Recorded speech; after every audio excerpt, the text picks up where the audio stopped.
오늘 말씀은 언니의 조언이라는 제목으로 우리 하나님 말씀 같이 나눠보도록 하겠습니다.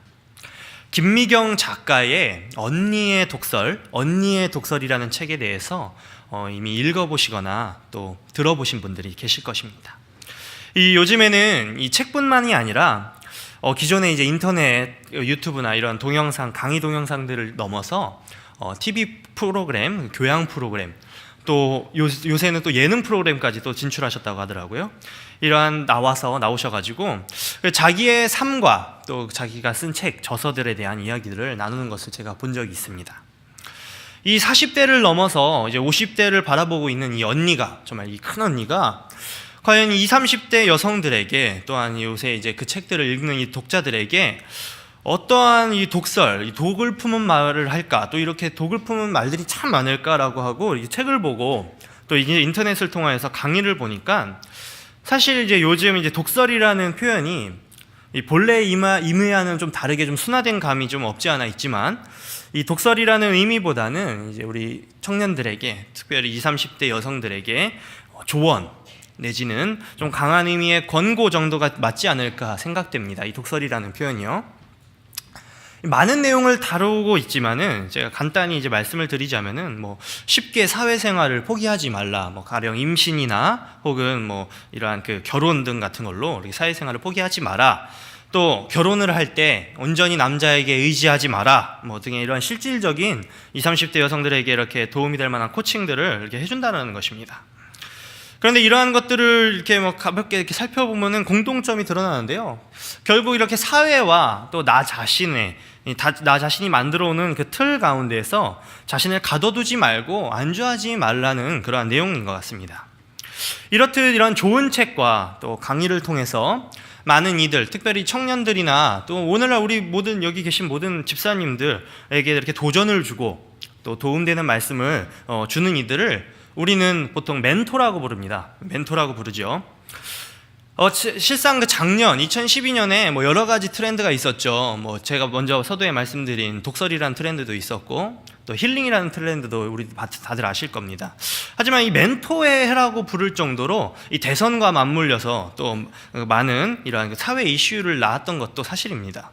이 멘토들의 이야기, 이들의 이야기들이 이렇게 많은 사람들의 관심을 갖게 하는 이유는 여러 가지가 있겠죠. 여러 가지가 있겠지만은 특별히 한 가지를 꼽자면은 그들은 자신에게 닥친 이러한 현실에 대해서 이런 강한 저항, 스트러글을 통하여서 그러한 극복했다라는 점을 들 수 있을 것 같습니다. 오늘의 본문 말씀에 나온 한 여인의 삶 역시 훌륭한 언니이자 멘토의 삶이라고 볼 수 있을 것 같습니다. 그녀의 삶은 매우 에너지가 넘치는 삶이었고 저항이 가득한 삶이었기 때문입니다. 독설 아닌 사랑의 조언으로, 언니의 조언으로 우리에게 필요한 어떤 말씀들을 전하고 있는지 한번 우리 살펴보도록 하겠습니다. 이 룻기 2장 말씀을 보기 전에 본문 앞장인 1장의 말씀을 좀 볼 필요가 있을 것 같아요. 간단히 설명을 드릴 필요가 있습니다. 왜냐하면 1장에는 룻기 전체의 배경 설명이 나오기 때문입니다. 이 시어머니인 나오미와 그의 남편은 고향 땅 이스라엘의 흉년이 들자 자신의 두 아들을 이제 데리고 이제 모압 땅으로 갑니다. 이방의 땅. 불행히도 그녀의 남편은 이 모압에 간 지 얼마 안 돼서 죽었던 것 같습니다. 그러던 와중에 두 아들은 이방 여인들이죠. 모압 여인들을 이렇게 부인으로 삼고 이제 행복하게 살았는지는 잘 모르겠습니다. 그러나 이제 불행의 그림자, 자신의 그 아버지, 또 나오미의 남편을 죽였던 그 불행의 그림자는 그 가족을 떠나지 않았죠. 왜냐하면 그 두 아들 역시 죽음을 맞이했다라는 것입니다. 나오미는 이방 땅에서 자기의 원래의 가족들, 함께 모압 땅으로 갔던 이 원래의 가족들을 다 잃어버리고 두 이방 여인, 모압 여인들만을 이렇게 거두고 함께 이방 땅에 남겨졌다라는 것입니다. 흉년을 피해 남편과 함께 이스라엘 땅을 피해 모압 땅으로 간 나오미의 인생은 이 물질적인 흉년, 실질적인 흉년보다 더한 이런 마음의 흉년에 빠지게 됐다라는 것입니다. 이러한 상황에서 그녀는 그의 며느리 룻과 함께 1장 22절에서와 같이 다시금 그녀의 고향 이스라엘로 떠나게 됩니다. 물론 그간의 이러한 상황들을 보면은 나오미의 고난이 두드러지게 드러납니다. 하지만 오늘 이야기하고자 하는 언니, 이 바로 며느리인 룻 역시도 그녀에게 이러한 닥친 어려움들을 참 감당하기 힘들었을 것 같아요. 그 어려움은 자신의 남편의 죽음뿐만 아니라 이 시어머니를 모시고 낯선 이국 땅에 발을 들이는 것, 그리고 정말 껌껌해 보이는, 불분명해 보이는 이 자신과 또 자신이 거두었던 정말 늙은 노모 시어머니의 이런 미래의 삶이었다라는 것입니다. 이러한 삶을 극복해가는 이 시작이 바로 오늘 본문 2장의 말씀이라는 것입니다. 이 본문 말씀을 통해서 룻의 삶 가운데 그녀가 어떠한 어려움들을 극복해 갔는지, 또한 어떠한 과정을 겪었는지를 한번 살펴보도록 하겠습니다. 먼저 그의 룻의 삶은 저항의 삶이었다는 것입니다. 2장 2절을 보시면은 그녀는 룻은 밭으로 가서 이삭을 줍겠다고 계획을 하는 것을 볼 수가 있습니다. 바로 앞으로 우리가 무엇을 해야 될지 정확하게 명확하게 정했다라는 것입니다. 물론 이제 우리 중에는 미래의 일을 계획하는 것이 어떻게 저항까지의 삶인가, 어떻게 어려운 삶인가라는 의아해하시는 분들이 분명 계실 것 같아요. 왜냐하면은 우리 이제 보통 청년들도 그렇지만은 제 이야기도 그렇습니다. 이 계획만 하는 것, 또 생각만 하는 것만큼 참 쉬운 것 없어요. 따뜻한 이불에 누워가지고 오늘은 무슨 일을 해야겠다. 하지만 벌써 시간이 오후 저녁이 지나가가지고 아무것도 안 한 일들을 종종 경험해 보셨을 거예요. 하지만 이제 오늘 본문의 룻과 같이 반면에 또 이 계획하는 것 자체도 많은 용기가 필요한 일임을 또 경험해 보신 분들이 분명 있다라는 것입니다. 이 룻도 그랬습니다. 룻은 이방 여인이었죠. 물론 그때가 사사시대였으면서 이방인들과의 이러한 결혼들이 있었던 이러한 좀 혼탁한 시대이긴 했으나 이스라엘 민족들은 이방인, 특별히 이방 여인들에게 관대한 사람들이 전혀 아니었습니다. 그런 이들에게 이방인이 어떤 합당한 대가를 치르고 자, 내가 돈을 주겠으니 곡식을 주세요 라고 이렇게 거래를 하는 것도 아니고 제가 이 곡식을 죽게 해달라고 허락을 구하고 이러한 마음을 먹고 계획한 것은 어떻게 보면 무모해 보이기까지 한 용기 있는 이러한 저항의 모습이라는 것입니다. 하지만 이러한 계획들은 또 실행에 옮기지 않으면 그 의미가 퇴색되어지는 것이죠. 그래서 2장 7절 말씀을 함께 보시겠습니다. 보시면 베는 자를 따라 단 사이에서 이삭을 줍게 해달라라고 정말 실행하는 룻의 모습을 볼 수가 있다는 것입니다. 다시 말씀드리면 용기를 내어서 계획해도 행동이 뒤따르지 않으면 의미가 없습니다. 또한 그렇기 때문에 그녀가 사환에게 이삭을 줍게 해달라고 요청한 것, 그것이 바로 담대함이 필요한 바로 저항의 삶이었다는 것입니다. 또한 이것뿐만입니까? 아침부터 와서 잠시 집에서 쉰 외에 지금까지 계속하는 중이었다. 바로 이러한 부지런한 룻의 모습을 볼 수가 있습니다. 우리는 참 반복된 일에 금방 지겨워하는 이러한 모습들이 있는 것 같아요. 특별히 이제 우리 필라테스 하시는 분들, 운동 헬스 하시는 분들 보면은 1kg짜리 아령이 있더라고요. 분홍색 예쁜 우리 여성분들 쓰시는 거.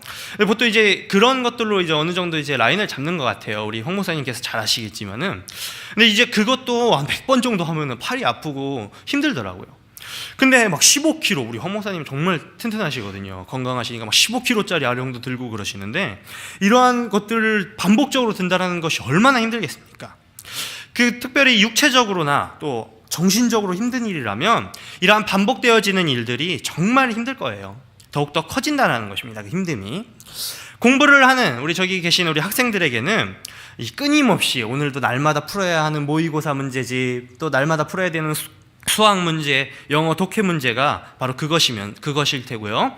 또 직장인에게는 반복되는 업무들, 또 나아가서 우리 주부들에게는 매일매일 똑같이 밥 차려주고 청소하고 빨래하고 아이들 픽업하고 이러한 가사들이 어려움일 수도 있습니다. 이 많은 이들이 이러한 반복되어지는 이런 어려움들에 대해서 참으려고 하죠. 내가 주어진 삶이니까 인내하려는 모습을 보이지만은 또 그 반대로 또 넘어서면은 지쳤어. 또 되려 잘못된 방향, 좋지 않은 방향들로 나아가서 안 좋은 결과들을 초래하는 경우도 있다는 것입니다. 따라서 이런 룻의 부지런함 역시 중요한 자기 저항의 모습 중 하나라는 것입니다. 이 룻의 이러한 저항의 모습들은 우리가 인간극장, 우리 좋아하시죠 많이들, 인간극장이나 요새는 잘 안 보시는 프로그램일 거예요. 사랑의 리퀘스트 같은 이러한 프로그램들을 보면서 자연스럽게 나오는 이러한 그 반응들, 마음처럼 이 보아스의 마음을 움직였던 것 같습니다. 그래서 이 보아스는 룻에게 자신의 밀밭에서 자신의 하인들과 함께 이삭을 줍도록 허락해 주었습니다. 룻의 상황을 이해해 주고 그에 대한 축복을 내려줍니다. 또한 실질적인 도움도 주는데 배불리 먹고 남은 곡식이 바로 그것입니다. 이 룻이라는 사람에 대해서 대한 그러한 보아스가 한 그 축복을 면면을 살펴보면 그 방법과 이 주어진 복들이 이 하나님께서 우리들에게, 우리 성도님들에게 주어지는, 또 우리들에게 채워주시는 하나님의 은혜와 좀 맞닿아 있음을 좀 느끼실 분들이 몇몇 계실 거예요. 한번 찾아볼게요. 우리 먼저 함께함의 은혜를 하나님께서 또 보아스가 준다라는 것입니다. 2장 4절을 한번 보겠습니다. 보아스는 그의 하인들과 그런 인사를 나누는 것을 볼 수가 있어요. 하인들에게 자, 여호와가 너희와 함께 하시기를 원하노라 하면서 축복의 인사를 건네죠. 그리고 하인들은 그러한 축복의 인사를 거하는 보아스에게 무엇이라 대답합니까? 여호와께서 당신에게 복 주시기를 원합니다 라고 답인사를 건네는 것이 바로 그 뒤에 이어지는 것을 우리가 볼 수가 있습니다. 그들의 이러한 축복의 인사들을 통해서 우리는 하나님이 함께 하심이 복이라는 그들의 이러한 통용되는 생각을 좀 어느 정도 유추해 볼 수 있다는 것입니다.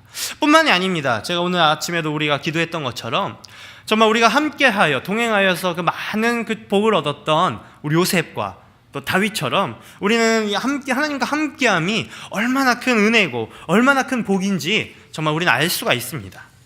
보아스는 룻에게 2장 8절의 말씀처럼 이 자리에서 떠나지 말고 나의 밭에서 떠나지 말고 나의 소녀들과 함께 거하며 자신의 밭에서 있기를 허락합니다.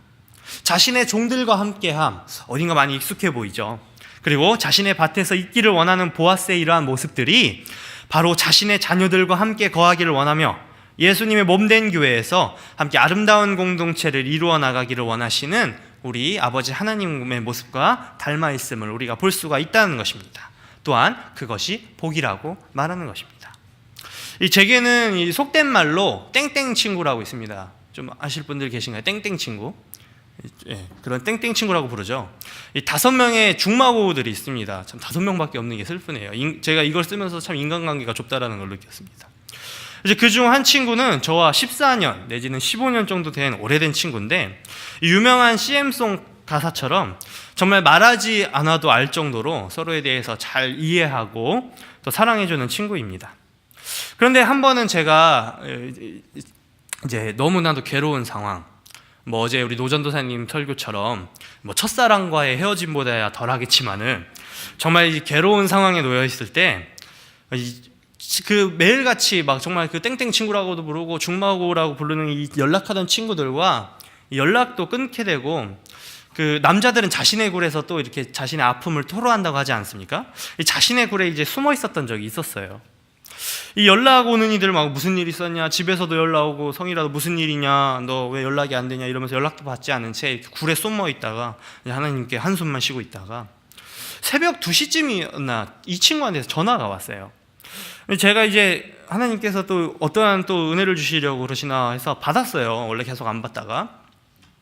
근데 이 친구가 대전에서 이제 석사 공부를 하는 친구인데 지금 당장 서울을 올라오려고 한다는 것입니다. 저를 만나기 위해서.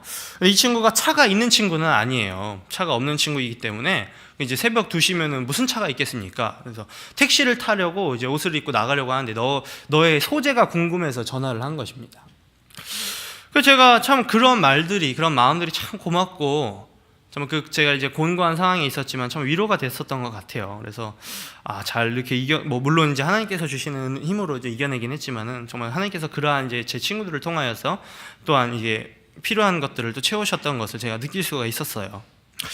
근데 이제 시간이 흐른 뒤에 이 일들이 이제 어느 정도 해결이 되고 제 친구랑 이제 개인적으로 만나게 돼서 이제 이야기를 물어봤습니다.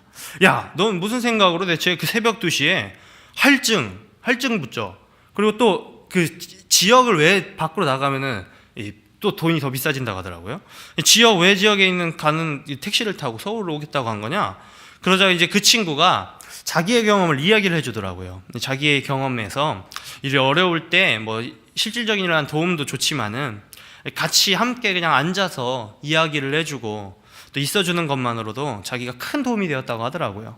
그래서 이제 그때부터 이 100만 원을 모아놓은 통장을, 비밀 통장을 하나 만들어서 언제든지 이 중마고우들이 5명의 친구들이 어려울 때 언제든지 내가 택시로 점프할 수 있도록 이렇게 100만 원이라는 통장을 만들어 놓다고 한다고 하더라고요.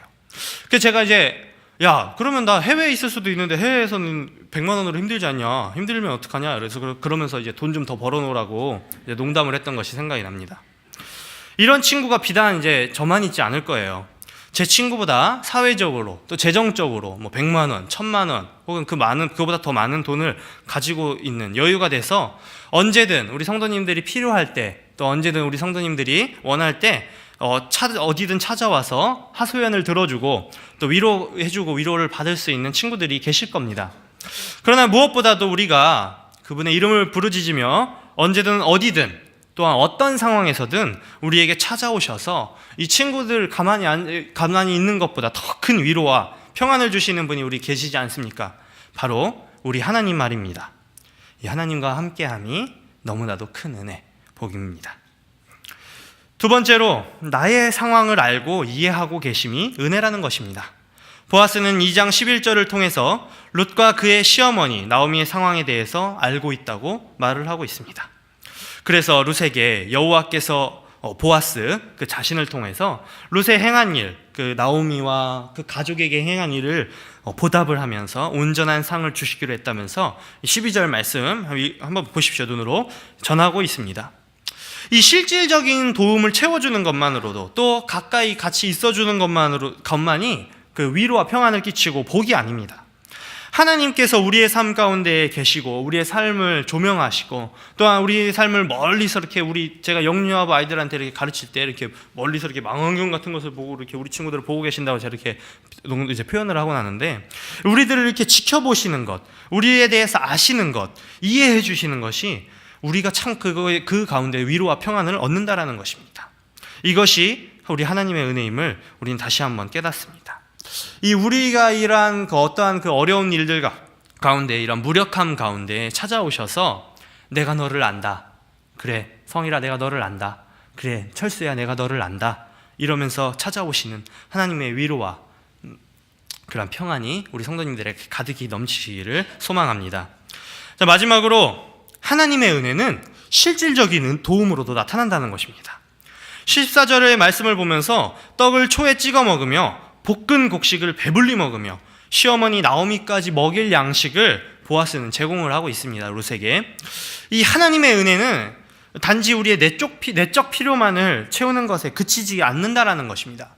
가끔 우리 성도님들 가운데에 이러한 정말 실질적인 도움을 구하는 기도를 드리는 것을 엄청 좀 부끄러워하시는 분들이 계셔요. 그리고 마치 그것이 정말 내가 하나님을 너무 이용해 먹는 것 아닌 것 마냥 죄책감에 빠져서 감히 기도조차도 못 드리고 그냥 어떻게 제가 헌신하겠습니다, 이런 좋은 표현으로 이렇게 표현을 하시는 분들도 계시는데, 물론 이렇게 눈에 보여지시는 가시적인 복에 집착하여서 내 자신의 그런 욕심 그리고 요구만을 내세우며 하나님을 도깨비 방망이, 금 나와라 뚝딱, 은 나와라 뚝딱이라고 하는 이러한 도깨비 방망이나 또 램프의 진이, 소원을 들어주세요 라고 하는 램프의 진이처럼 이용하려는 이러한 기복신앙의 자세는 우리가 분명 피해야 될 이러한 일들이긴 합니다.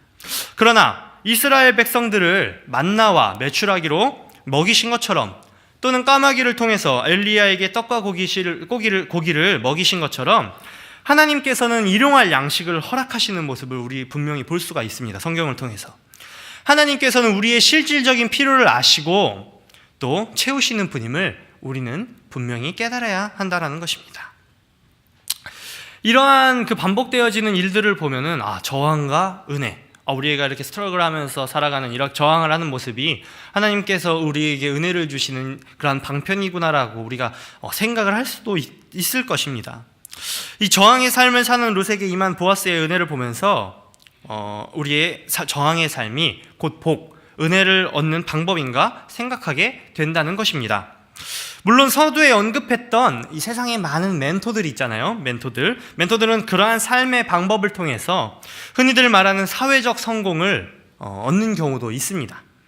그러나 성경의 저자는 혹여 우리가 이러한 세상의 법도 우리가 정말 노력하고 이 저항의 삶을 통해서 하나님의 은혜를 구한다, 하나님의 언어를 얻는다, 이러한 세상의 법도로 살아가지는 않을까 걱정이 되었는지 이 성경, 이 룻기 2장에 한 가지 장치를 마련을 해놓죠. 이 한 가지의 장치는 바로 하나님의 말씀 2장 3절, 초반부 3절 한번 살펴보도록 하겠습니다. 우리 함께 같이 읽겠습니다. 룻이 가서 베는 자를 따라 밭에서 이삭을 줍는데 우연히 엘리멜렉의 친족 보아스에게 속한 밭에 이르렀더라. 아멘.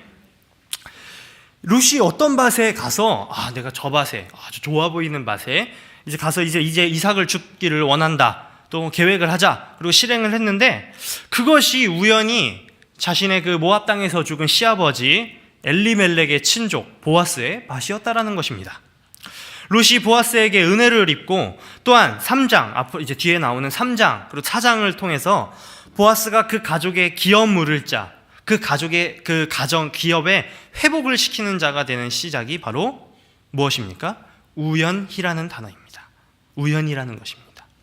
실제로 룻은 2장 마지막 부분에서 나오미에 의해서 뒤이어서 그가 친족임을 알게 됩니다. 룻은 보아스에 대해서 전혀 알지 못했고, 마치 우리가 그 저녁에 집에 들어가서 KBS 뉴스 하기 전에 이렇게 말해도 되나요? 9시 뉴스 하기 전에 이렇게 우리가 보는 드라마나 혹은 이렇게 주말에 보는 이런 재미있는 드라마의 한 장면처럼 이런 우연히 막 우연치 않게 만나는 이러한 상황처럼 보여집니다. 그러나 이 성경 저자는 우리에게 룻과 보아스의 만남이 세상 사람들의 눈에는 우연이겠지만, 또한 이 테레비 밖에서 봤을 때는 우연이겠지만은 이 모든 것이 사실은 하나님의 계획과 섭리 안에 드러나 있다는 것을 나타내는 것입니다. 룻의 저항의 삶은 오늘의 이러한 우리 삶을 살아가는 우리와 동떨어지지 않은 멘토의 삶, 언니의 삶처럼 보여집니다. 또한 이로 인해서 보아스의 마음을 움직이고 또한 그에게 자비로운 은혜, 자비로운 이런 복들을 이끌어낸 건 역시 이 세상에서 충분히 가능한 이야기라는 것입니다. 실제로 내가 어떤 이에게 친절을 베풀었는데 알고 보니까 우리 기업의 사장님이었다, 그래서 이렇게 취직이 되고 또 은혜가 되고 이렇게 좀 일이 잘 풀린 이런 경험담들이 또 한두 개씩 있지 않습니까? 그러나 이러한 성경 말씀을 통해서 이런 룻의 삶의 모습, 이러한 저항적인 삶의 모습 이전에 또 사람의 이성으로 판단되어지는 우연처럼 나타나는 하나님의 계획을 우리는 발견할 수 있고 발견해야 한다는 것입니다. 우리의 삶 역시 마찬가지입니다. 우리 역시 내부 또 외부적으로 어려움들과 끊임없는 저항의 삶을 살아가고 있습니다. 때로는 그러한 어려움들에 의해서 넘어지고 또 좌절하기도 합니다. 혹은 그 반대로 이겨내어서 얻는 이러한 물적, 심적인 이런 실질적인 이익도 있을 것입니다. 그러나 이러한 삶의 방법과 이러한 노력하는 이러한 삶의 방법과 그로 인해 주어지는 이러한 결과들을 살펴보기 이전에 우리는 하나님이 우리 성도님들에게 향하신 계획과 섭리가 있음을 우리는 깨달아야 할 것이며, 우리가 주어지는 이러한 삶 가운데에 이것이 바탕이 되어야 한다는 것을 이 룻기 말씀, 룻은 말하고 있는 것입니다. 이러한 준비가 되어 있을 때에 우리는 우리를 향한 하나님께서 함께 하심, 또 이해하심, 그리고 실질적인 도움의 은혜를 누릴 수가 있을 것입니다. 이것이 바로 우리 예쁜 언니 룻이 오늘날 우리에게 말하고자 하는 독한 말, 독설 아닌 사랑의 조언이라는 것입니다. 우리를 향한 하나님의 계획이 있음을 깨닫고 감사하며 자신의 삶에서 룻과 같은 삶, 저항의 삶을 살아 보아스를 통해서 룻이 받게 된 그 은혜, 무엇이 있습니까? 함께 하심, 위로하심, 그리고 실질적인 체험을 얻는 우리 이 자리에 홍대세교회 성도님들 되시기를 주님의 이름으로 축복합니다. 오늘 새벽 기도하시겠습니다. 기도하실 때에 나를 향한 하나님의 계획하심에 대한 감사의 기도, 섭리에 대한 감사의 기도 드리시겠습니다. 또한 나의 삶 가운데 놓여진 많은 어려움들 가운데 저항하는 삶을 살도록 담대함을 구하는 기도를 드리시겠습니다. 또한 마지막으로 룻에게 임한 보아스의 은혜처럼 오늘 나와 함께 하시고 나를 아시고 나를 위로하시고 또한 실질적인 것들로 나를 채우시는 하나님에 대한 그러한 도우심을 구하는 기도하시겠습니다.